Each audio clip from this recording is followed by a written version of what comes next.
I'm Miwa Messer. I'm the producer and host of Poured Over, and Rachel Cargle. You may know her from Instagram. You may know her from Elizabeth's of Akron because she is a fellow bookseller. And you definitely know her from her activism in and around the online world. She's also an educator and an entrepreneur, and now the author of a book called A Renaissance of Our Own. And Rachel, it's so nice to see you. Would you set up this book before we get to your mom? Because I'm really excited to talk about your mom. But could you give us a couple of sentences about A Renaissance of Our Own before we really get into the conversation? Yes, thank you so much for having me. I'm excited to be here and chat with you, especially about my book. And A Renaissance of Our Own is really a exploration of all the ways that we can reimagine how we exist in the world with ourselves and each other. I'm so excited for readers to get their hands on this book. But I want to start with your mom, because your mom, from very early on, was kind of like, my kid has to live somewhere else. I want my kid to have opportunities. I Mhm. want her to see the world in a much bigger way than maybe your mom was Mhm. taught. So, can we introduce listeners to your mom? Because she sounds really great. Yeah, for sure. So my mom was a disabled Black woman who lived and grew up in the Midwest, and all of those things created boundaries for her. But one thing that my mother did have was a lot of ambition that she couldn't really live out, and I think she really seeded in me. And that seed in particular was curiosity, I believe. And my mom was really invested in getting me interested in what I was capable of doing. Everything from social things, like how capable I would be to make friends and be open, as well as even my academic pursuits and, signing me up for things like golf classes because she said she heard that that's what rich people did in order to network. And so she kind of used me as an opportunity to push out her own ambitions and give me the opportunity to see what I was capable of as well. And your mom might not have described herself as a feminist, but that's what it sounds like to me just from what you've just said right now. I mean, she really Yeah. was trying to set you up for a really big life. I think my mom would describe herself as a Okay, feminist. I think she cool. might have had some tension within her with her own religious upbringing, in which feminism wouldn't have had, a big space within the church. But I think my mom secretly had this life in her head that she knew that her religion wouldn't allow her, her disability wouldn't allow her, perhaps her gender wouldn't allow her. And she really offered me lots of tools to put in my tool belt throughout my life to have my own decisions about what those might be for me. Which is really important. And it is, I promised listeners, this is going to get us to the book. But you grew up going to school in the suburbs of Akron in Ohio. Yeah. You grew up in the suburbs. There's a little bit of code switching that has to Yeah. happen. There are other people's expectations. You are bumping into walls. You are bumping into racism. You are bumping into all of the things Yeah. that you kind of hope your kids don't have to do, right? Or Yeah. go through. And then you would leave that space and you could go home to your mom. And you also had a very active church life as well in a church community. And that was sort of a very different experience where you could relax to a certain extent, but not entirely. So here you are sort of living in two worlds from a very young age. Yeah. Yeah, it was something I needed to navigate, and I really found I find it as a gift for sure, this opportunity to kind of know what was true to me and also know what might also be available. I never felt confined to what I understood because from very young I saw that, oh, there's something different from what is in my own home. There's different ways of living, there's different ways of speaking, there's different ways of moving through the world. So I'm really grateful that my mom kind of put me in that double world because it made it very clear early on that there was something else and that I had an option to what I wanted to do in the world. I didn't feel like I was on a straight track of what had to be. One of the things I really appreciated about the book and also the other work that I've seen you do online on your Instagram, for instance, is that you openly admit when you're uncomfortable and when you're just saying, I have to do this. I need to understand this. I'm going to sort of really examine why I believe what I believe. And if you're wrong, you admit it. And not a lot of Mhm. people are comfortable doing that. So, and that's a big piece of A Renaissance of Our Own. I love this idea of reimagining, right? And the idea that you had this footprint from a very young age to say, hey, wait a minute, what am I looking for? But it didn't happen overnight. Yeah, it definitely didn't happen overnight, but it did happen early. And I'm grateful for the times I got to ask questions. I got to be curious. I got to say, Mm-hmm. hey, this looks different over there. And how does that apply to what I know? Or is there something that could change? Everything from playing soccer to being in Girl Scouts to, deciding what high school I wanted to go to because I realized that I had a choice. I did my own research to say, okay, what do I kind of want to do in life and what can I look into to get me on that path? I was really grateful for the times when there was enough openness in my home life and perhaps in my mentors and other spaces outside of the home that kind of invited me and ushered me to be curious and ask questions. The things that really silence us is when we are looking outside of the norms, looking outside of the structures that make us feel safe or give us an identity, really. There's a bit of an identity crisis that I realize that happens when even younger children ask us, like, hey, what's true about that? And we're like, wait, I didn't even ask that question. Why are you asking me this question? I don't have time to consider all of the possibilities. And so having that space to ask questions was great. And asking questions is the first step to reimagining. The first step to having a renaissance. It's when we stay in the status quo and we say, okay, it just is what it is. That's when we get on to this, what I like to call the life escalator. We're just going and going and going, and we never really get off. And I hope that with this book, I encourage people to question, what are these steps on this escalator we're expected to go on? And how can we maybe hop off and build a glass staircase of our own? Right. And no one is saying that change is easy. I mean, some people like change quite a lot. Some people are very uncomfortable with change. But change, as far as I'm concerned, is a good thing, even though you just kind of have to go through it. And one of the things that I really like about Renaissance is that you have activities, you have writing prompts, you have space at the end of the book for people to write their own manifesto, which I think is kind of great because they're interacting with you and the ideas as they go through the book, which I think, that's a really great tool to have that not everyone has had access to until now.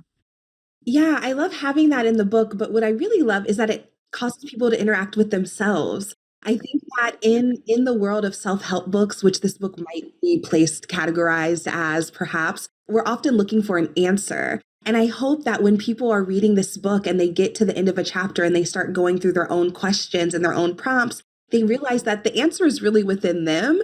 Books often just give us context. So I hope this book gives a context for people to recognize how they themselves show up within the words. Can we use your personal manifesto as an example? Because you Yeah. talk about the 3 words that you got to and Mhm. how you sort of did. Can we use that as the example for listeners?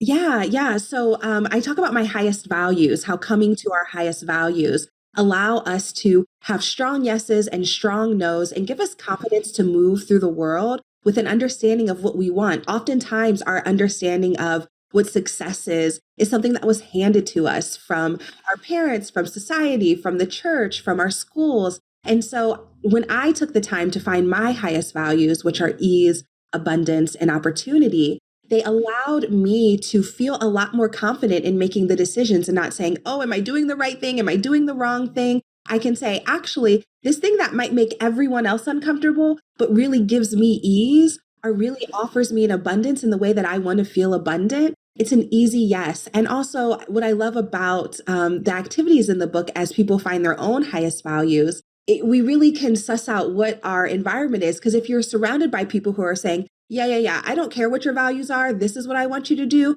we can really see where we actually sit squarely in our people, in our environment. So I hope as people figure out their own highest values through learning how I did mine, they're able to just sit more squarely in what their truth is. And that makes life flow a lot better, I found. And it's also really cool when you're reading the book, going through and seeing the evolution of you and your thought processes and your education too. I didn't realize you'd gone back to Columbia sort of later. You'd done a couple of years in Ohio in college. And then you'd said, hey, this is not quite for me. I'm going to go to DC for a while. And then you enrolled in Columbia and then ultimately left because it wasn't what you needed to get where you were going. And I love the idea of a non-traditional education because, not everyone needs to do the exact sort of thing that we're programmed for. And can we just talk about how you were able to turn that into an experience that really delivered for you? Because again, it's super untraditional. Yeah, when I got into Columbia, I was so excited. I talk a lot in the book about the first time I walked into the library and I was like, oh my goodness, this is such a beautiful wealth of information for me to pull from. And once I got there, there was just so much static with a lot of the racism that was happening on the campus, a lot of the politics where I wasn't necessarily feeling safe and grounded. And I really started to consider what my values were and how I wanted to pursue education. And I decided to step away from Columbia and step into more of a autodidactic space. And I said, okay, I really would rather be stepping away from this whitewashed version of every subject that I'm trying to get into and learn from academics of color or even other marginalized academics, people who are disabled, people who are queer, and say, what other lenses can I learn about the world? And how can I apply that to the work that I want to do? And so I stepped away. I started reaching out to academics and saying, hey, I love your work. I've been reading your book. Do you mind if we chat for a little bit? Can we look over this essay that I wrote? And it ushered me into this new way of learning that was much more aligned with how I wanted to live in the world and not just in alignment with the accolades that I hoped would validate me in these traditionally white spaces of, that quote unquote ivory tower. And it's a genuine intersectionality. Everything you just described is a genuine intersectionality. And that's part of why I love your work, because you are trying to reach as many people across as many areas as you can. And I think that's really important. I think sometimes it's really easy for us as a society to get stuck in our lane. And the world is so much bigger than that. Yeah, I think we've learned that, particularly my book is very focused in a lot of my anti-racism work. And what we see, and what I learned a lot at Columbia and speaking in the classroom with a lot of students is, whiteness is the default. It's the default of what's understood as true, as what's understood as real, as what's understood as valid. And so being able to learn from voices that are not steeped in, this fed to us understanding, when we think of the word exotic, it really means anything other than white, which is so silly because it makes it the center and the nucleus of the truth. And then everything else looks one way or another based on that. And so I really wanted my learning to be more intersectional and to learn from more intersectional people. And I'm grateful that I got that opportunity. There's space for everyone. Yeah. There really is space for everyone. Yeah. I can't say that enough. Can we switch gears for a tiny second and look at some of the writers who've helped you become the writer that you are? I mean, you do have Elizabeth's of Akron as well, which is a tiny bookstore and writing space that you run. And I love the idea that you're a fellow bookseller. But let's talk about writers for a second. Who do you love? Who's helped make you Rachel? Yeah, I have really been grateful for, of course, the Black feminist writers who gave me a lot of the theory that I speak from, Anna Julia Cooper, Maya Angelou, these people who really offered us beautiful language to understand our positionality in the world, particularly with me as a Black woman. But I also think about all of the children's book writers. My mother is really, when we think about what my mother seeded in me, it was really a love for reading and a love for writing. And so I'm grateful for the way she took books. I'm thinking particularly about a lot of the American Girl books and the storytelling that was there and how that really pulled me through these emotions and feelings about what it means to live in different spaces and different times. I'm even thinking about like the Judy Blooms who offered language for feelings that we might not have been able to express. And I have a lot of memories of my mom. I used to get in trouble in school because my mom would hand me really adult books to read and I would be reading them in the library. And my teacher would say, why are you reading The Bluest Eye? You're only in 5th grade. And so the Toni Morrisons who made me feel like I had big thoughts to think had a big effect on me. Oh, I love that so much.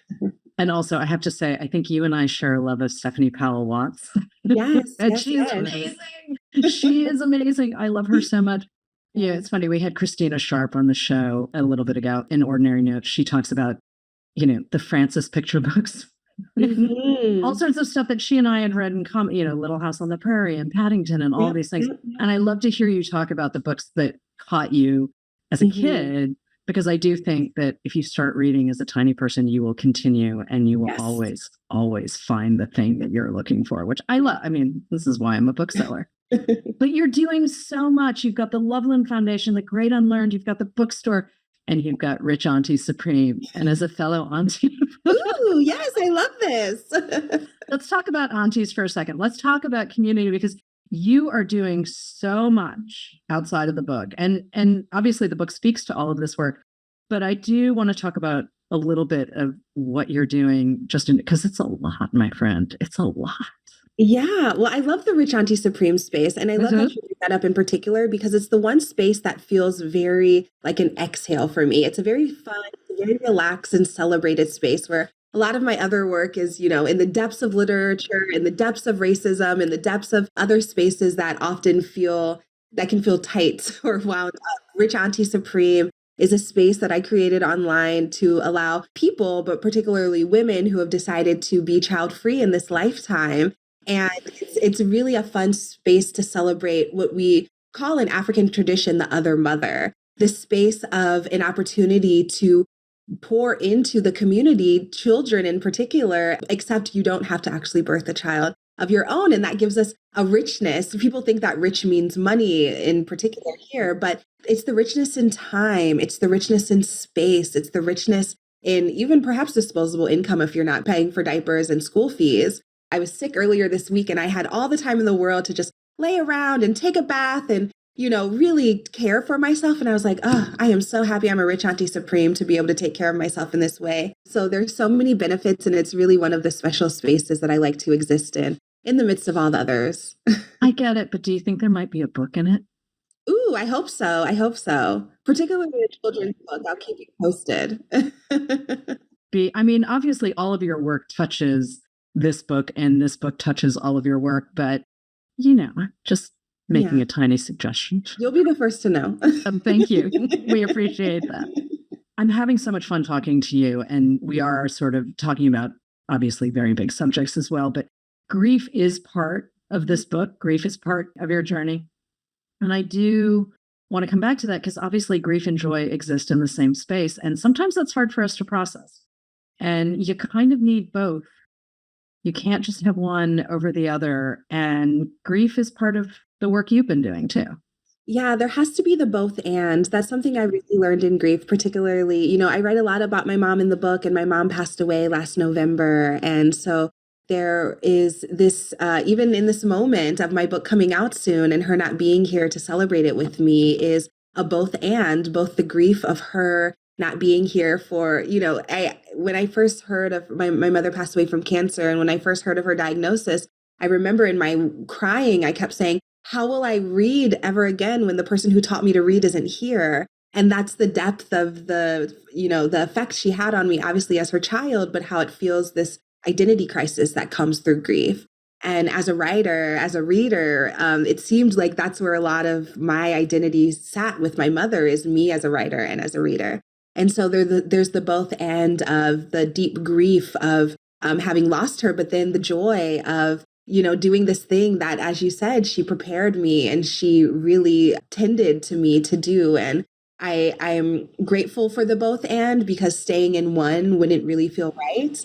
And I hope that we all get the chance to remember that there's the both and to all of our experience, but particularly in grief. One of the things I'm fascinated by, because between your primary Instagram account and the accounts for the other projects as well, you have 2 million followers on Instagram that you can speak to whenever, in the middle of the night, if someone is there or whatnot. And obviously books are delightful and they're portable and they don't require plugging in and all of these other things. But why write a book now? I think the most wonderful thing about being a writer is that a book is a part of a conversation. I was ready to be in conversation with more people. As you said, social media is so specific, whether it's age, whether it's location, whether it's interest in being online in general. And I think with this book, I'm very invested in a wider conversation, a more intersectional conversation, perhaps. I just feel so lucky to be a writer and get to put my words out on the page, because I've now started the conversation and I'm looking forward to going on tour and all of the ways that I'll be in conversation with my readers, because this is an opportunity to get more in depth and more lively about the things that I'm hoping to say and hear from people. Totally. Do you have a favorite moment from a Renaissance of our own? Did you have an aha moment while you were writing that you just said, oh yeah, this is it? Ooh, I think my favorite thing about the book is that I came up with this title years ago. I came up with the title Renaissance of Our Own, maybe in 2015, Okay. 2015, 2016, when I first moved to New York City. And I was sitting in my little shoebox bedroom and in a shoebox apartment. So it's a smaller shoebox than the original shoebox. And I was sitting there and I was feeling so possible. I was just divorced, which I talk about in the book. Just moved to the city, which I talk with knowing absolutely no one, which I talk about in the book. And I was sitting there and I was like, I think I'm on the cusp of like a renaissance of my own. And I wrote that down in the notebook. And I think it's just so cool for me now to be in relationship with that version of myself. And I was like, you're right, girl, you were. And I'm looking through the book at all of the ways that got me here. So I think that's my favorite part, the title in itself. It's a really excellent journey, I have to say, and it's a pleasure to read. And also, people who don't write in books, you want to write in this book. I dog ear everything. Yes. I annotate everything. I destroy galleys when I'm prepping for the show. And I have colleagues who look at me and be like, why do you do that? Like, well, this is the process. So if you're not someone who writes in books, you should write in this book. There is blank space specifically designed for that. Mm-hmm. Can I ask you how writing A Renaissance of Our Own changed you? Oh, wow. Yes, you can ask that because I think it's a necessary question. I don't know if it was the book or it was turning 34 or it was my mother's passing, but like this book exists at a very particular space in my life. And it changed me because, writing a memoir is tough because it really requires you to look at yourself, to look at your choices, to look at your surroundings, to look at what you've built and say, that's exactly what I wanted to do, or I would have done that different. And I'm sure all people who write memoirs feel this way, but it's like, there's a specific version of me that's existing in these pages.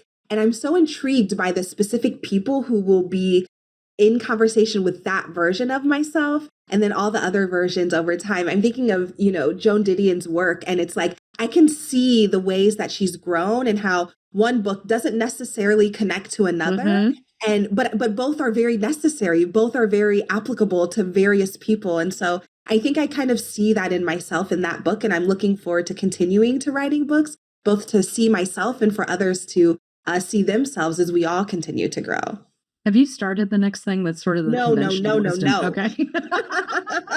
Conventionalism. All I say is sometimes lots of people like to start the next thing when the first thing is coming out. So they have enough material for a next thing for sure. I promise that. At some point I'll start writing it. What are you hoping readers who are new to the material, who may not know you from your other work, what are you hoping they see or find or experience in A Renaissance of Their Own? I hope everyone at some point in the book asks themselves a question they've never asked themselves before. Okay. That's what I hope, because this book is full of the questions I asked myself that completely changed my life. And I hope every person sits with a book and sits back and goes, I have never even considered that. And it really puts them on a path that delights and surprises them. Reimagining is such a great word, and it's a great concept. And it's kind of nice and gentle. Like, you're not broken, you're not busted, you just need to evolve maybe, and stuff isn't working the way it used to. So maybe try something new. And I think it's a really cool term. Yeah. Okay, listen, I knew this was going to happen. I knew we were going to bump into time. But before you go, can we talk more about the Loveland Foundation, please? Because this is really important work that you're doing. Yeah, the Loveland Foundation, I started it in 2018, and it's been an incredible space for us to be able to offer free therapy to Black women and girls. And I often get the question, Rachel, why are you focusing on Black women and girls and non-binary people? And the reason is because I know that Black women and girls are often the bedrock of our community. And when they heal, it really offers a ripple effect of healing throughout our homes, neighborhoods, churches, communities as a whole. And so I'm really proud of the work that we're doing and continuing to do. And we're really excited you're doing it. Rachel Cargle, thank you so much for joining us on Poured Over. A Renaissance of Our Own is out now. Well, we'll see what the next book is. Thank you. Thank you. Thank you for listening. Poured Over is a Barnes & Noble production. To help other readers find us, please rate and review the show wherever you listen to podcasts.